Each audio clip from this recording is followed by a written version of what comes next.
I'm David Knowles, and this is Ukraine, the latest. Today, we bring you updates from the front lines in Ukraine and the latest developments in the world of diplomacy. Our guest today is Paul Niland, founder of Lifeline Ukraine, a suicide prevention hotline based in the country. In today's episode, we talk a lot about mental health, and specifically issues of dependency, addiction, and suicide. We are not experts, but if you're in need of help, please do seek professional, qualified mental health advice.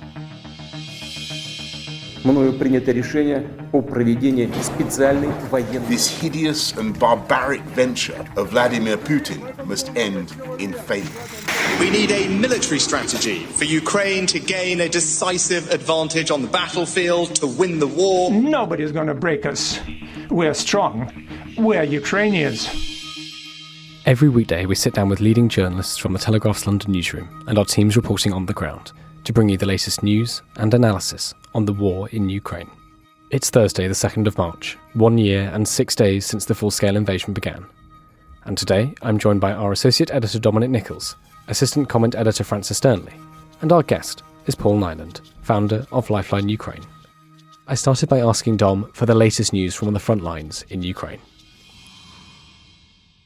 Hello, David. Hello, everybody. So last night there was a Russian missile strike in the city of Zaporizhia, Ukrainian city of Zaporizhia, brought down at least 3 floors of a 5-story building, an apartment block, people killed and wounded. The building was almost completely destroyed. The pictures you see on our website and social media and elsewhere, it's just an apartment block that's been demolished. I mean, there's nothing nearby of any military significance. It's just another one of these random strikes that are taking lives. So, you know, a continuation of the pattern there. Elsewhere, President Zelensky has praised his country for surviving the winter. He said it was very difficult, but they've overcome the winter, able to provide Ukraine with power and heat.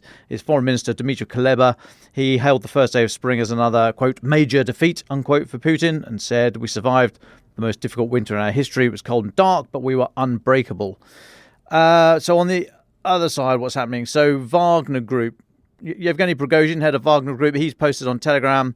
He says that they have nearly reached the centre of Bakhmut. He has quoted a film of some. I mean, we presume they're Wagner mercenaries flying a flag. And Prigozhin says the lads are mucking about, shooting home video. They brought this from Bakhmut this morning, practically the centre of the city.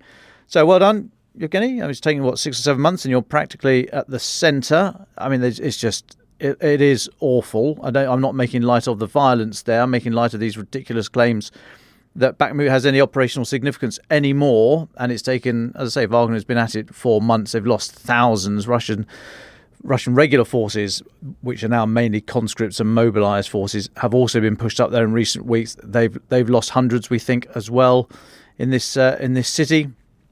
And it's just a continuation of watching Russia with no ideas. They've got nothing else they can do. They can't put anything together on the ground. They are just up and at them. And I've used the phrase very glibly in the past, saying that all they can do is pulverise the place and then stick a flag on top of it. Well, that's literally what they've done today in this video from Wagner. They got a flag and they've stuck a flag on a load of rubble that used to be a city. But it's still very opaque. We don't quite know what's happening in Bakhmut. We don't know if Wagner have taken it or if Ukrainian forces have withdrawn, but it's still extremely violent and for Russia just as pointless as it has been for the last few months. For Ukraine, they are making Russia pay very, very dearly for every inch of soil they take there. So I wouldn't say it's pointless there. The cost is high, we think, but not a pointless military activity if it is causing the enemy to wear itself down. And as Napoleon said, never interrupt your enemy when he's making a mistake. So I think that's what Ukraine have been doing for the last few months against Wagner and the Russian forces in Bakhmut. Elsewhere, this odd story that you need to be aware of because you'll catch bits and pieces spraying off it. So Russia has said that Ukrainian saboteurs have attacked border villages. This is the border in Chernihiv region, so we're talking northeast, a couple of hundred k's northeast of Kyiv, that border area there. A couple of films posted this morning on Telegram. A group calling itself the Russian Volunteer Corps, which also which calls itself the RVK. We spell core with a C in English, but in Russian it's with a K. So you'll see references to RVK as well. There's two videos. One's geolocated to the village of Sushany in Bryansk Oblast. This is 80 kilometers northeast from Chernihiv in Ukraine. And this is 200 kilometers northeast of Kyiv. The other video, not geolocated yet, but reportedly from the village of Lyubyshan, which is 20 k's further north of Sushany. Now, I've been on Google Maps and used my powers of Street View. And yeah, the first one does look to be Sushany. This is about a kilometre, maybe a K and a half across the border from Ukraine. It's hard, I mean, it's not a grand metropolis. Sushany, as far as I can tell, I mean, it's got a paved road, but it's not great. It's basically a one-horse town with a shortage of horses, as far as I can tell. But in these films, the one that is geolocated to Sushany, we see two men holding up a flag, symbols I've not seen before, but purportedly of this Russian volunteer corps. They are speaking. I was looking at this with the war translated site, which is usually reliable. So the translation says that one of the men says, "We are the fighters from the RVK." The Russian Volunteer Corps. We are filming this video from Bryansk Oblast. We came here not as saboteurs, but as a liberation army to the native land. Unlike Putin's army of executors and rapists, we do not fight civilians. We came to liberate you. We're calling you to arm and fight against Putin's, the Kremlin's bloody regime. Glory to RDK, death to the Kremlin tyrant, unquote. Now, in the other film, supposedly taken, like say, 20 k's north outside a clinic in Lyubyshan, there's two different men.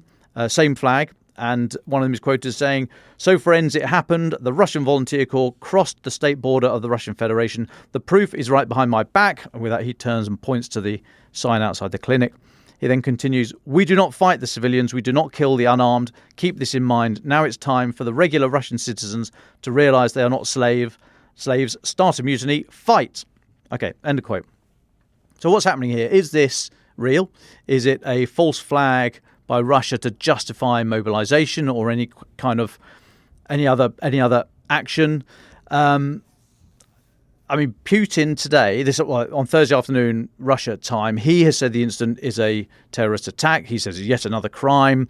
He said they infiltrated the border area and opened fire on civilians.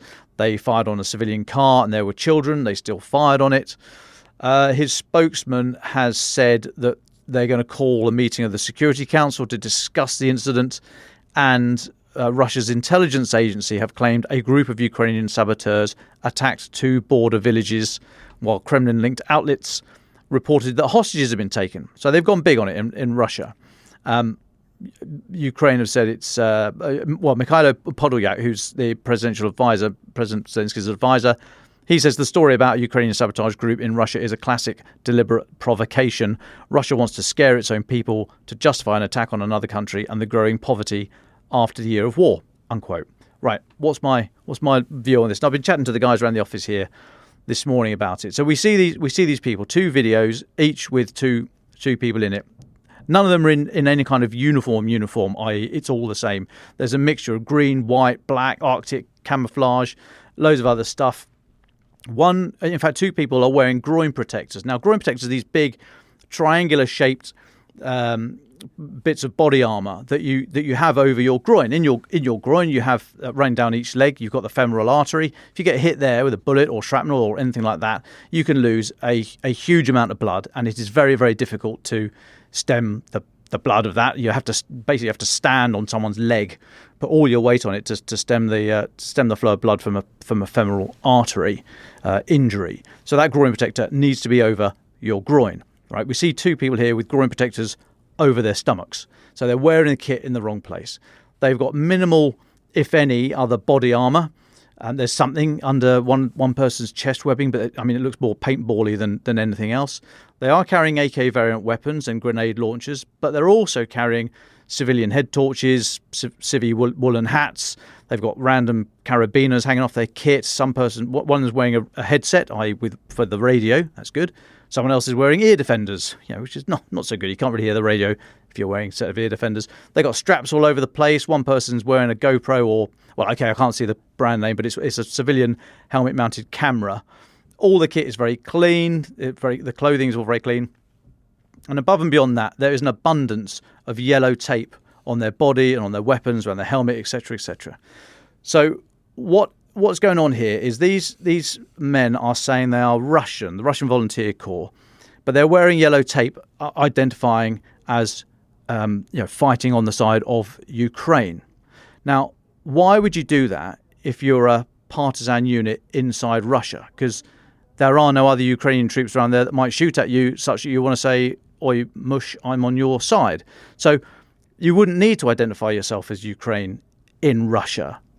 And if there are any other Russian forces in the area, if you're going to go and smash up the local barracks, for example, you'd want them to think that you are Russian, if indeed you are. These guys are saying they are Russian. So if you wore any identification tape at all, you'd probably wear the red tape that Russian forces have been wearing, because if it, in the chaos of a contact, a firefight, you want the Russian blokes in the barracks to think that you're on their side. So as well as you shouting, "Hey, don't shoot! I'm on your side. I'm Russian." You want them to see, and they're probably not wearing identification tape because they're inside Russia. So they'd want to see you, if you got any tapes, or wearing something that they recognise from over the border. So surely you'd wear the Russian stuff. So I don't see why they are wearing Ukrainian identifiers. And if they are Ukrainian, as Russia is saying, then these videos, we've all seen videos over the last year. How many Ukrainian videos have you seen that do not end with the person making the video saying "Slava Ukraine," "Glory to Ukraine"? Every single video I have seen made by a soldier fighting for Ukraine ends with them going "Slava Ukraine," right? That doesn't happen here.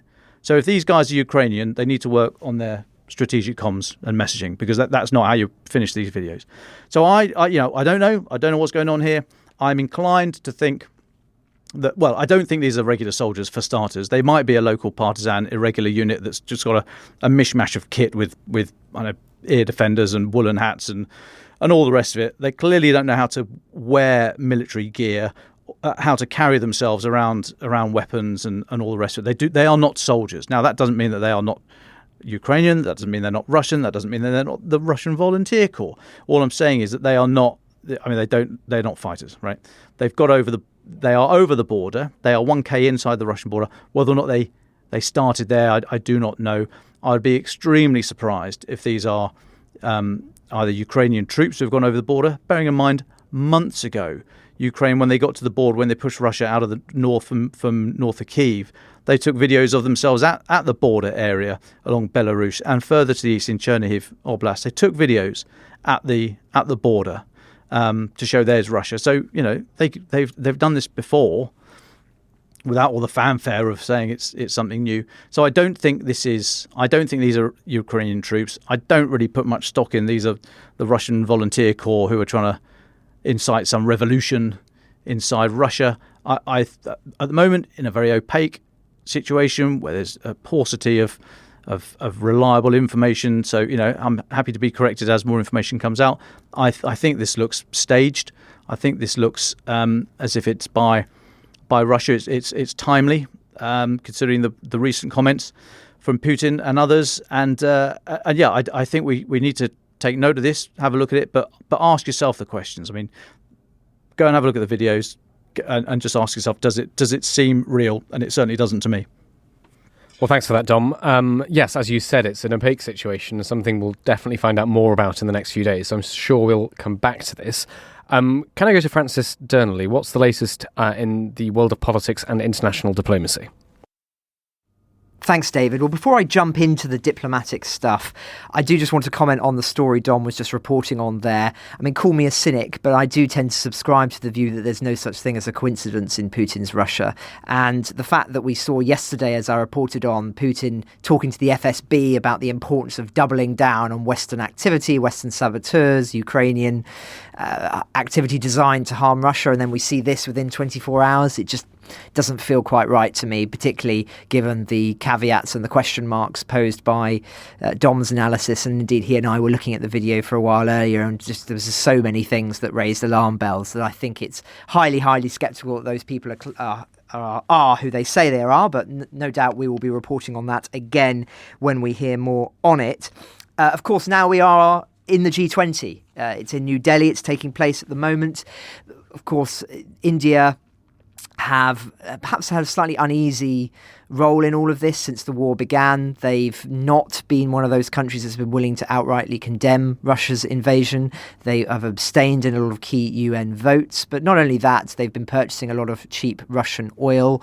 And so I think there's a little bit of unease I sense in the air amongst some of the people who from the sort of more Western perspective who are attending the conference. They feel that this is not the necessarily the friendliest place in terms of finding sympathy for the Western argument that this, fundamental international rules-based order has been broken and that Russia must lose out. And indeed, those remarks were echoed by Giorgia Meloni this morning. She said that Italy still fully supports Kyiv's territorial integrity and stress the need to find a just peace. But I think the biggest sort of headlines coming out of this really and sort of capturing, I think, the sense of the mood was summarised by US Secretary of State Antony Blinken, who of course we've spoken about a lot this week and particularly yesterday in the context of the Central Asian states. He said, unfortunately, this meeting has again been marred by Russia's unprovoked and unjustified war against Ukraine. And what's most interesting is that we now understand that there was a very brief meeting between him and Sergei Lavrov, Russia's foreign minister. That was not expected. It was expected they would not talk to each other. I think the last time they spoke to each other was in Bali back in July, so quite a long time. But there was a brief encounter, and this has not been officially reported, but it's come from an anonymous source who said that there was a brief conversation between the two where the US committed its support to Ukraine, pressed Russia to reverse its decision to suspend the New START nuclear treaty, and urged the release of US prisoner Paul Niland. We don't know what the Russian response was to that, but there was some kind of encounter.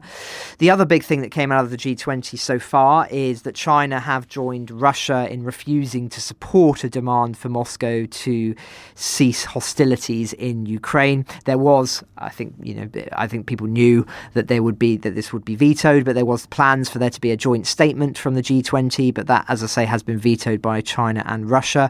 Part of the reason for this as I should say, that this was intended to be a joint statement demanding Russia's complete and unconditional withdrawal from the territory of Ukraine. But I say the reason that has faltered is in part because of Russia's insistence on an investigation into the sabotage of the Nord Stream pipeline last year. There's been lots of conversations happening about this recently. The Pulitzer Prize-winning journalist Seymour Hersh wrote an article on his Substack where he argued that the US was responsible for blowing up Nord Stream. That, I should say, is highly, highly contested, and the orthodox view does seem to be still that Russia were responsible for this for geopolitical reasons at the time, then being able to not be blamed for cutting off Europe from the energy supplies. But we've covered that quite a lot already.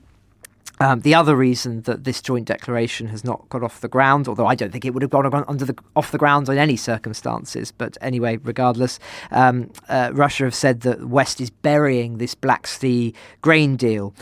They've been highly critical of the way that the West has not eased sanctions on Russia as a consequence of this deal, and feel that as a consequence of that, that's a reason why they didn't want there to be any sort of unilateral condemnation of their actions, not that they would have accepted one anyway.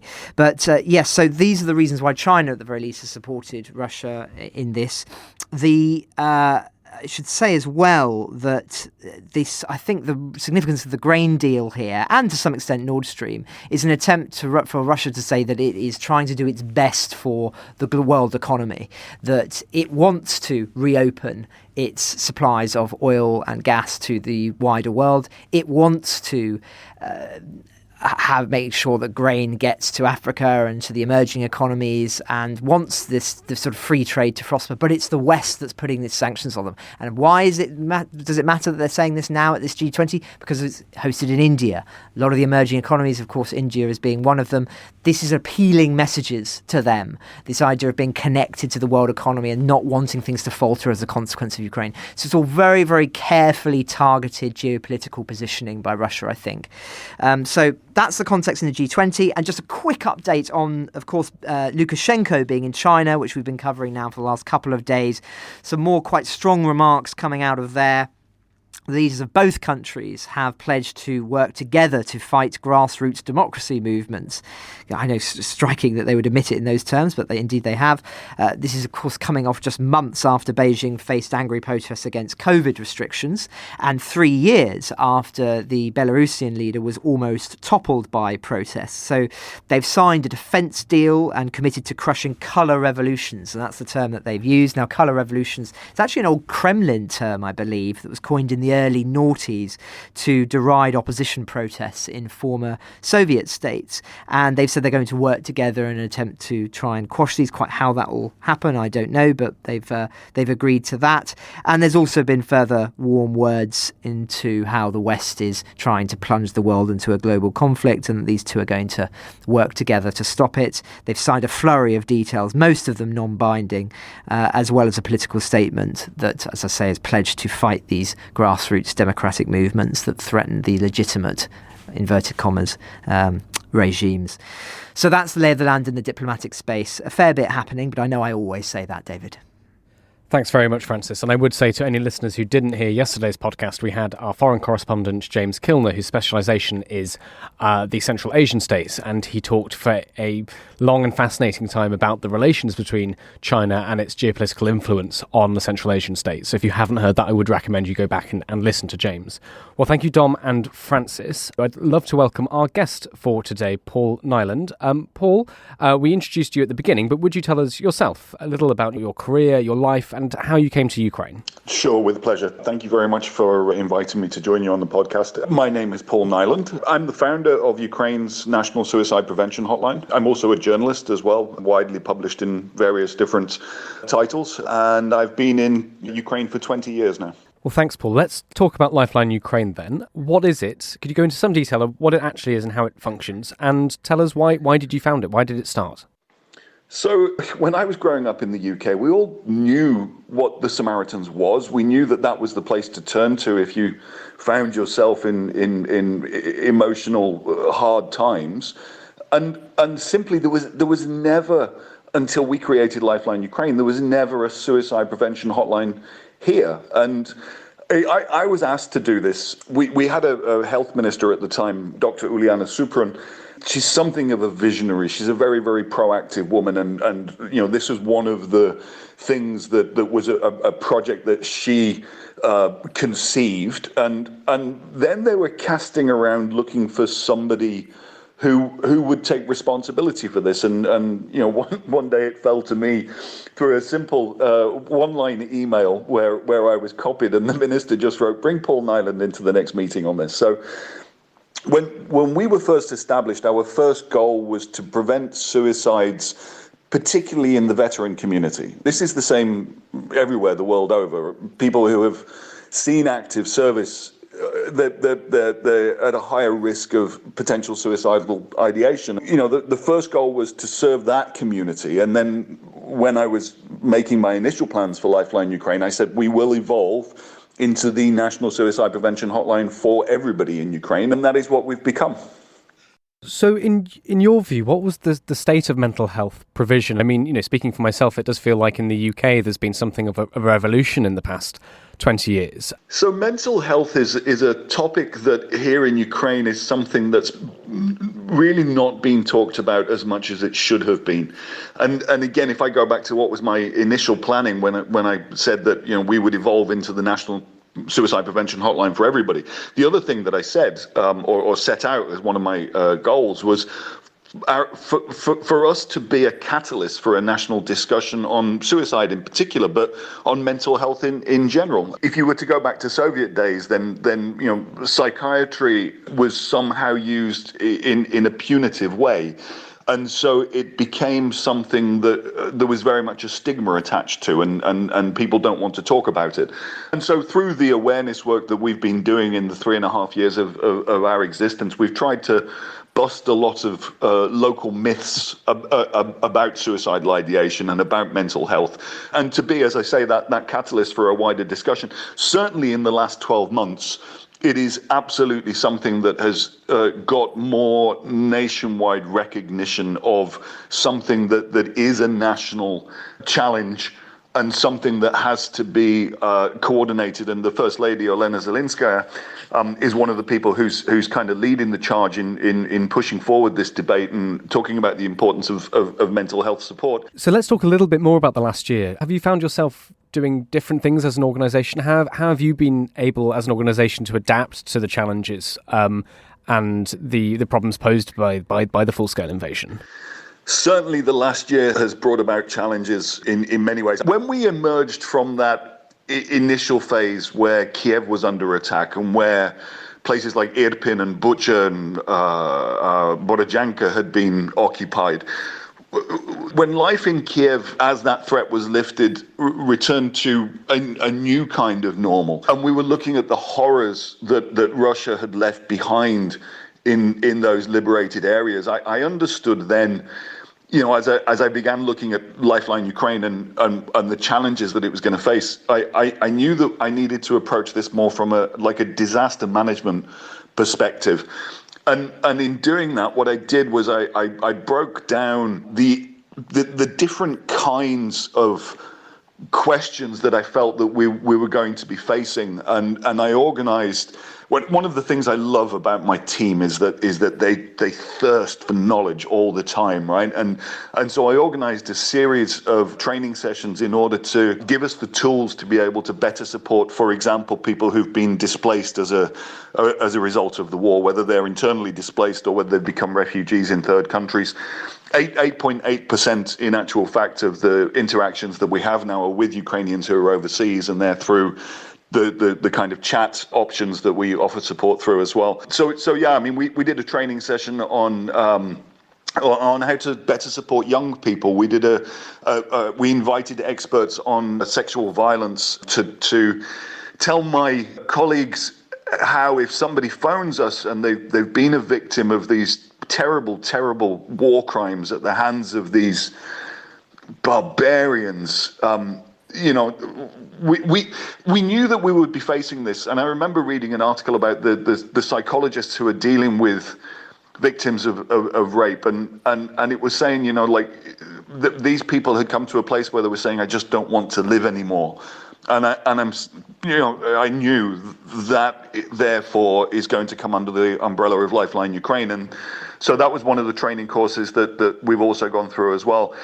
It's been an incredibly challenging 12 months as well, in so far as the demand for support from Lifeline Ukraine has tripled. Prior to the 24th of February, we were averaging 1,000 calls or chat interactions per month, and now we're at 3,000 calls per month. And as I'm sure everyone understands, that workload, it's a big burden on my colleagues. And I was actually meeting with one of them today to look at how we can kind of share the burden between us a little bit more efficiently as well. So, I mean, we've had to adapt, but the most important thing is that we maintained our operations throughout all of this, 24 hours a day and 7 days a week. We've had no gaps, no outages in providing support to Ukrainians, and my team are absolute heroes because, whether they've stayed here or whether they've moved overseas, everybody's also had their own personal challenges, but they're all hugely committed and dedicated and loyal to the mission that we have, which is,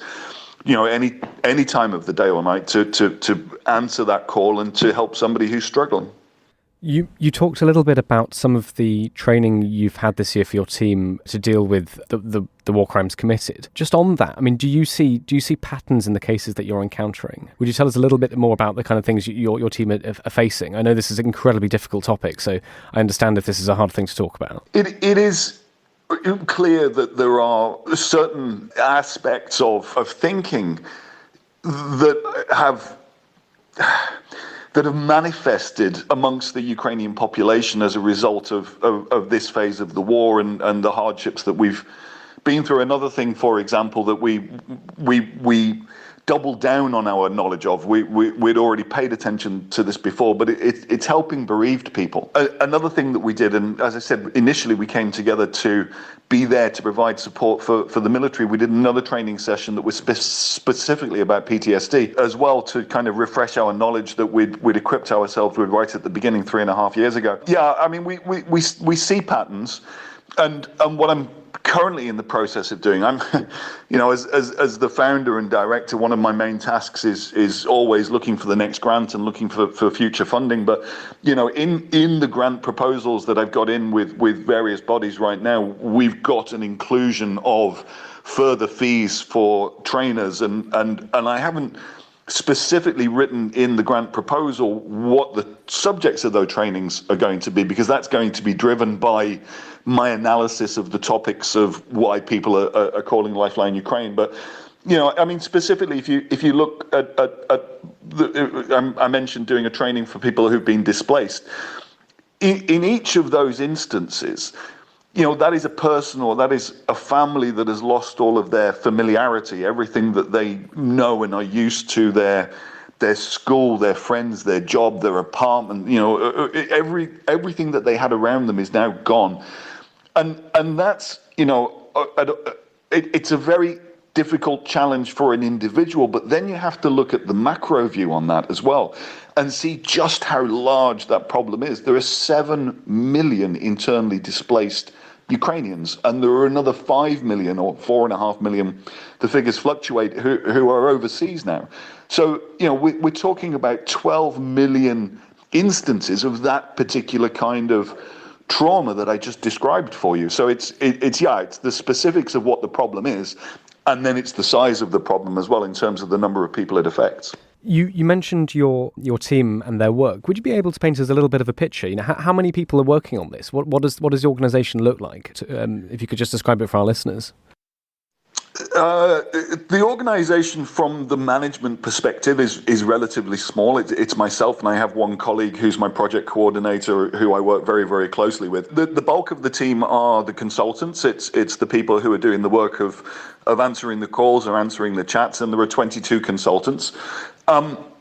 Because we came together to help veterans, I learned from the United States, from the Veterans Administration in the United States, that a peer-to-peer support structure is what works best. So I initially tried to recruit a team of veterans. And the very first resume that was sent to me, the covering email said, "I know you want veterans. I'm not. I'm a psychologist, but my husband's a veteran." And I replied to her and I said, "Sveta, you sound perfect." And what actually happened was we had this kind of hybrid team that came together that were veterans who had an interest in psychology or qualifications in psychology, and psychologists who had an interest in veterans affairs. And, with that kind of blended team, because everybody, has an interest in, or not an interest in, but a determination in every instance that they come up against in their work at Lifeline Ukraine, a determination to help people. When we moved away from our original mandate and when we began being the support structure for absolutely anybody, not a single person complained about that. Not one, and I mean, I remember one of my veteran colleagues after a particular consultation. It was a young man whose girlfriend had, university age, and his girlfriend just split up with him, his first real love, And my colleague and I were discussing afterwards, and he says, "Get us more training so that we know how to help younger people, so that we know the kind of topics that might be affecting them or troubling them." So, and then on the 23rd of February, the eve of the all-out invasion, my military colleagues were called back into the armed forces, and so, our human resources were stretched, and then again, as I said, people were taking their own decisions and maybe moving to safer places or having to flee from places. One of my colleagues lives in Irpin, which was occupied, and so, some of those guys who went back into the military have since been discharged. They had served between 2014 and 2022 in the defense of the Donbass from the Russian invasion that began back then. And so having, previously served, they'd gone straight back in, but now they've been demobilized, some of them, and they've happily come back into the team, and they continue to be valuable colleagues doing absolutely essential and life-saving work. You've mentioned some of the things you'd like to do, but what could you give us your sense of what the next year looks like for you and your team? I was with one of my best friends actually on Sunday night, and we went for dinner. I don't get to see him particularly often. We went for dinner, and I was talking to him about this growth in demand. And he just looked at me and he said, and it will only continue to grow.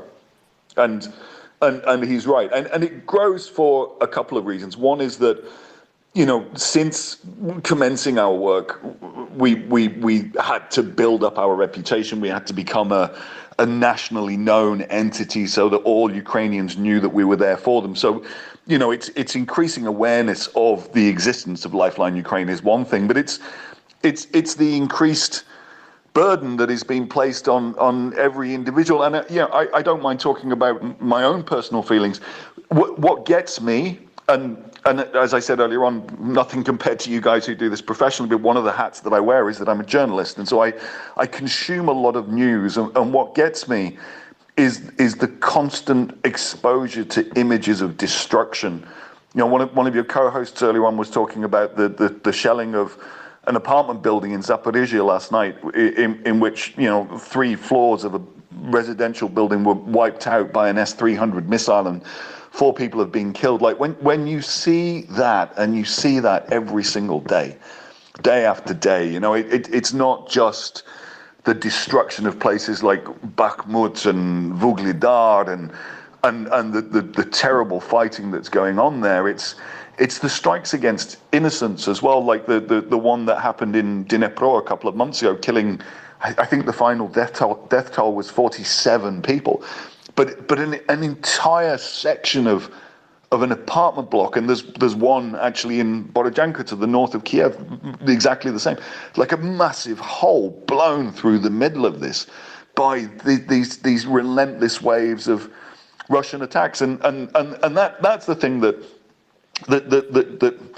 I find most difficult to process. It's the constant images of destruction, and as the country continues to go through this phase of the war until the victory, we're going to keep seeing that. And I think after the victory, then, from the one side, there's going to be a euphoria, but from the other side, many people are just taking each day at a time and doing what they can to contribute to the national struggle in one way or another. And I think after Ukraine's victory, that's when there's going to be a time of a national reckoning of what we've gone through and what the toll has been. One of the things that we don't know, because the numbers are not published, are what are the losses of Ukrainian military. And we all have many friends who are out there who are fighting for us, and we all live on a daily basis with the dread that we're going to get a message that we've lost someone that we're close to. And it's difficult on many levels. It will continue to be so, and Lifeline Ukraine must always exist. It must always be here to provide support to anybody who needs it. What the volume of support is going to be 6 months from now, 12 months from now, I can't begin to predict, but I know that we will continue to manage the organization in a way that means that no Ukrainian who seeks help in a dark hour would not be able to access our support. Thanks very much for that, Paul. Dom and Francis have been listening to this. Dom, can I bring you in? I know you have a question. Yeah, sure, thanks. Paul, hi, Dom here. Thanks so much for joining us today. I just wonder if we can talk a little bit about your team, and I'm coming from the point of view of the British military veterans' perspective of what happened as we went through, well, just generally, but especially through the Iraq-Afghanistan years. And I just wonder, you said you get 3,000 calls a month, and you've got 22 consultants, and that's a hell of a workload. And the mental health landscape is myriad, confusing, very intricate, and I just wonder, I saw it from the British perspective, where we see people and agencies that are spread too thin, and from a genuine desire to help, and maybe the individuals are not aware of where to point the individual seeking help, or maybe the specialist help required doesn't exist. And I've seen instances of people being given advice or help that's actually detrimental to what they need. So I just wonder if you can talk to us a little bit about the qualifications your team have, and how they respond to times when they can't help the individual on the end of the phone. Thanks.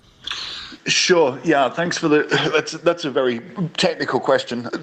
As I said, the veterans that came to join Lifeline Ukraine at the beginning all had an interest in psychology or qualifications in psychology, and those that did not, we ensured that we would help them to gain them. And it's maybe not a degree or whatever, but we put them through training courses to boost their knowledge of what would be not only the things that they would come into contact with, but also importantly managing themselves and managing their own health and their own self-care, which is something that is one thing that psychologists know is extremely essential for them to be able to continue to provide help to others.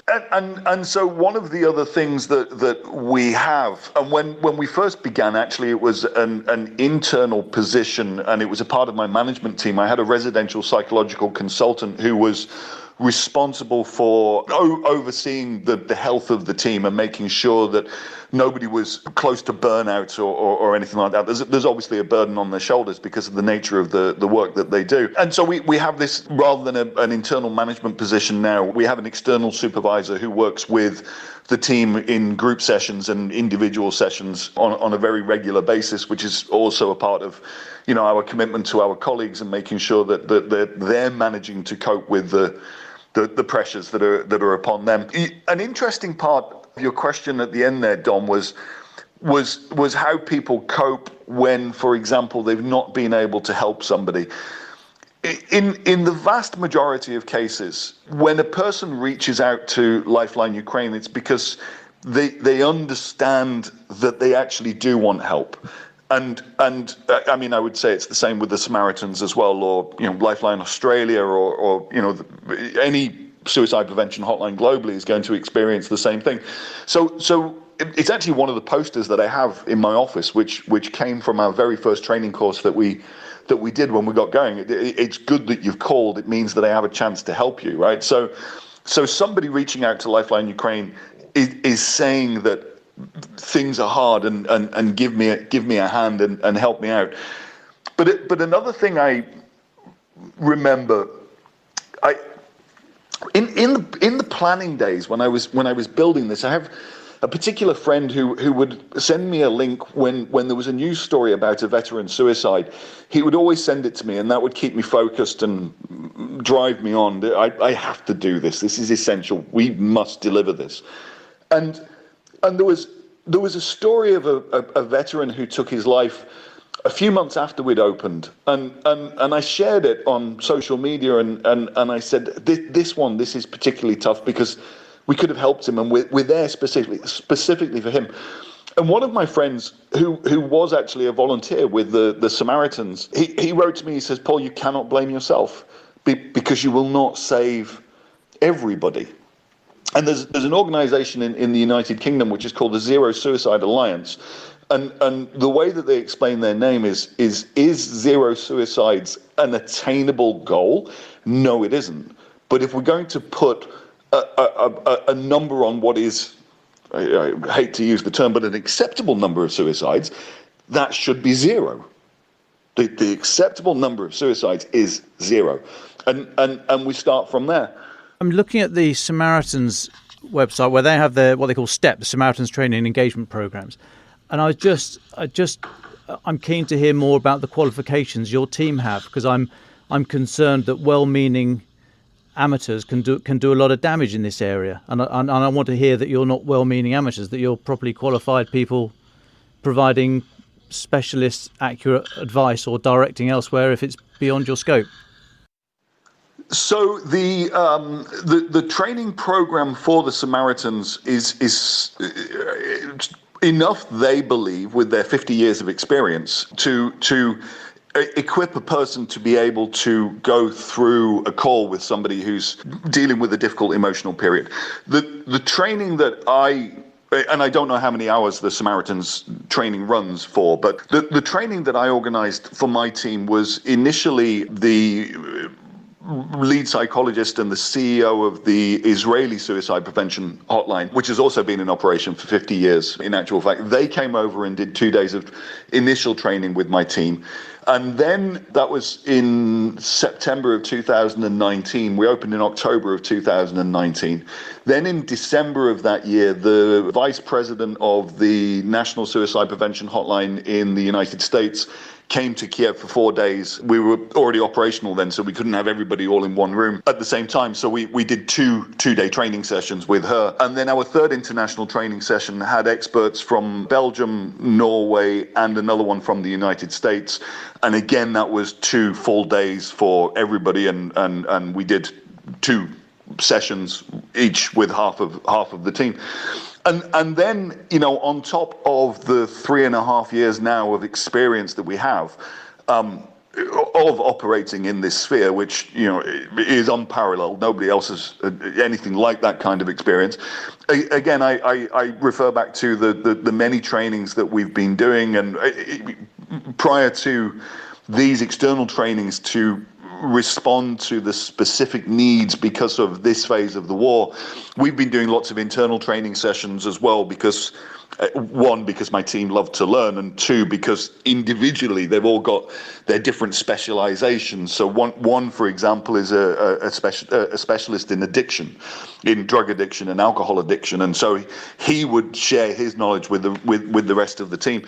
I humbly submit that therefore means that we're not well-meaning amateurs, that we are not only extremely well qualified and prepared for the challenges that we face, but we have the experience of doing it as well. And the other thing that I'd say as well is that in terms of the team, they are almost wholly intact from the very, very beginning.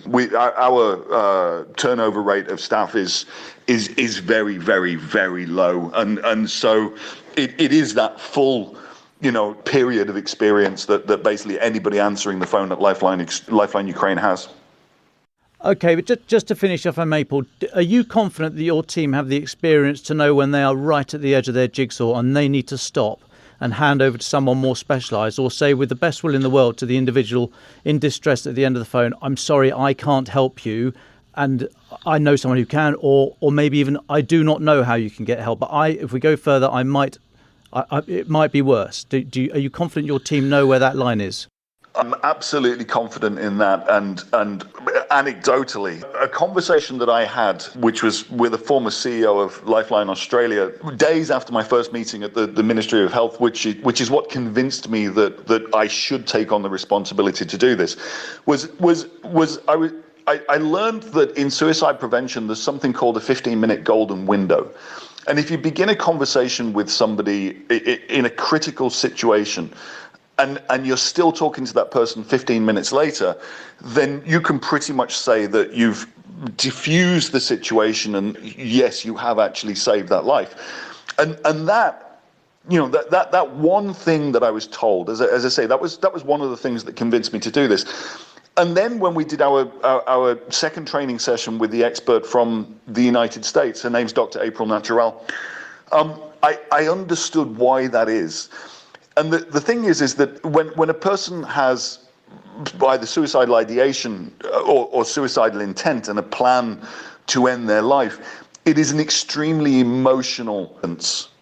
And what we have that's deeper than our emotions is we have our instinct. And so what we're doing in that 15 minutes is we're helping the caller, we're helping them to bring down this heightened state of emotion so that their instinct, their survival instinct, is taking over in them again. And that's what becomes dominant. And, having spent years of sitting in the call center with my colleagues, listening to them, handling these calls day in and day out, I know that we can move. It's quite a touching thing in actual fact to witness, but we can move in the space of maybe 20-25 minutes from dealing with somebody who is wailing with tears and short of breath, and we'll start doing breathing exercises with them, and that's the outset of a really difficult call, a crisis intervention, and within 20-25 minutes, honestly, we can be actually sharing a joke with that person who has called us.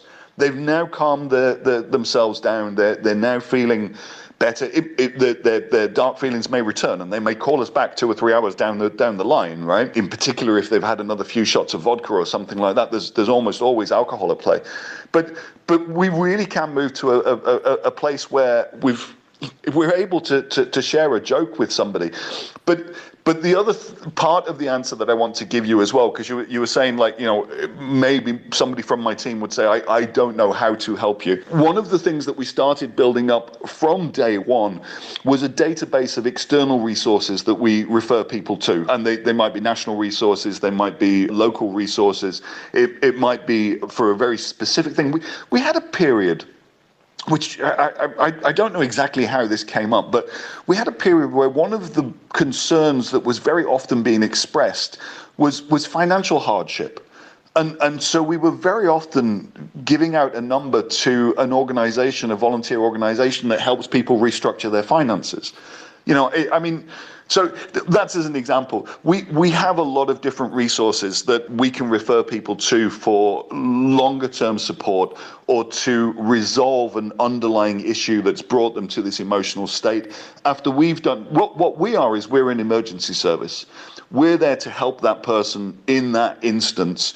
And then we try to equip them or direct them towards resources where they can find further support and longer term support.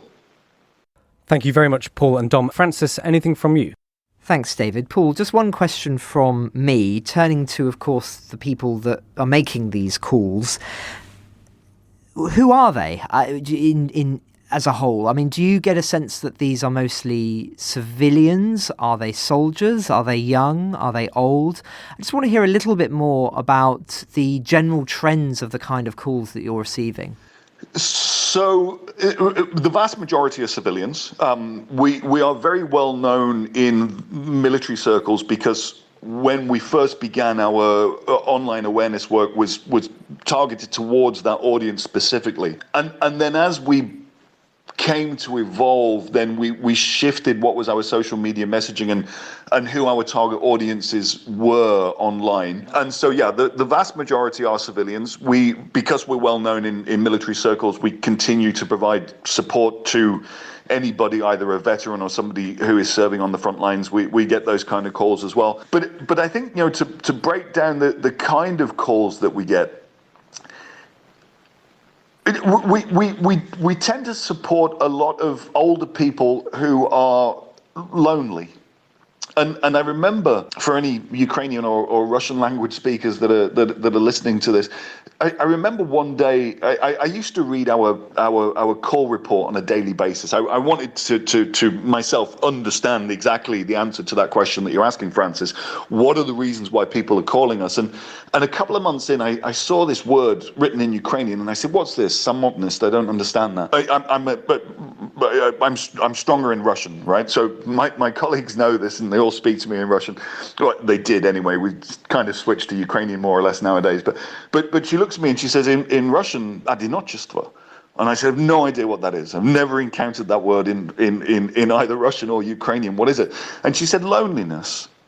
And that was one of the things that struck me about the value of the work that we're doing and the kind of support that we're providing. Just that one word, loneliness. And that's what we're doing in many instances when we get calls from older people. The last grant that we've been operating under specifically asked us to support people up to the age of 35. And so we again adjusted our social media output in order to be reaching specifically who the donor wanted us to reach. But I also remember another conversation with a donor when we were in our second grant, which was again directed towards the military. And it was one of my monthly meetings and one of my monthly reporting sessions with colleagues in Washington, D.C. And she said, look, we gave you this grant to support the military, and you're doing that, in big numbers. She said, the fact that you support so many other people as well on top of that, for us, is added value. So yeah, I do see, and I've analysed it in recent months in work that I've done with a great group of consultants, both in Stockholm and in Bristol in the UK as well. We've analysed the kind of support that we're providing and the reasons for the major reasons for the calls that we're getting. And it fluctuates between 15 and 20%. 15 to 20% of our calls are cases where there is potentially an imminent threat to a person's life. But everything that we do is about suicide prevention. When we're talking to somebody who is lonely and being a listening ear to that person, we're helping them to not move further along what we call the continuum from suicidal ideation to suicidal intent. And so all of our work, whatever the topic may be, it's all ultimately about suicide prevention. Well, thank you, Dom and Francis, for those questions, and thank you, Paul, for your answers. We're at the end of our time today, so just very, very quickly, can I ask Dom, Francis and Paul for your final thoughts? Well, thank you, David. I'll be very brief. This is actually my last episode of the podcast for at least a week or so, as I'm away from Telegraph Towers, hoping, amongst other things, to take some time to do some deep reading into some of the subjects that we've covered in the podcast recently. I just wanted to end by thanking everyone for the correspondence that we've received in recent weeks, ever since we opened up the Ukraine pod email address. I mean, we're just inundated every day with people who offer such fascinating and often generous remarks as well, but really fascinating insights into their respective subject interests, into things perhaps they know about specifically. We've even had people who've said that they were present at some of these important meetings that we've described on the podcast. So we can't reply to all of them. I'd like to very much, and hopefully at some point we will be able to sit down together and spend a day where we do just plough through them, so do bear with us. But I just wanted to put as a sort of pause before we do hopefully get round to that, just to say thank you. We do, as we always say, we do read every message. We do use those messages to decide how we're going to cover certain subjects, the questions we're going to ask, and they make us think differently about certain questions. So I just wanted to reiterate that if we can't necessarily reply immediately, you're not ignored. We do really, really appreciate it. And it does shape how we think about this war. So thank you. And I will see you all, you'll hear me all, hopefully, in just over a week's time. Thanks, Francis. Paul, thank you so much for joining us. What's your final thoughts for our listeners? My final thought is this. There was an opinion survey amongst Ukrainians that was published last week, and 95% of Ukrainians are certain of our victory. And when you have that degree of certainty, when you see that unity, that is the spirit that is going to defeat Russia. We don't know when, we don't know what the cost ultimately is going to be, but mark my words, Ukraine is going to win. Ukraine the Latest is an original podcast from The Telegraph. To stay on top of all of our Ukraine news, analysis and dispatches from the ground, subscribe to The Telegraph. You can get your first 3 months for just £1 at www.telegraph.co.uk/Ukraine the Latest, or sign up to Dispatches, our Ukraine newsletter, which brings stories from our award-winning foreign correspondents straight to your inbox. We also have a Ukraine live blog on our website where you can follow updates as they come in throughout the day, including insights from regular contributors to this podcast. You can listen to this conversation live at 1 p.m. each weekday on Twitter Spaces. Follow The Telegraph on Twitter so you don't miss it. To our listeners on YouTube, please note that due to issues beyond our control, there is sometimes a delay between broadcast and upload, so if you want to hear Ukraine the Latest as soon as it is released, do refer to podcast apps. If you enjoyed this podcast, please consider following Ukraine the Latest on your preferred podcast app. And if you have a moment, leave a review, as it helps others find the show. You can also get in touch directly to ask questions or give comments by emailing ukrainepod@telegraph.co.uk. We do read every message. And you can contact us directly on Twitter. You can find our Twitter handles in the description for this episode. Ukraine the Latest is produced by Louisa Wells and Giles Gear, and today on Twitter, Robbie Nichols.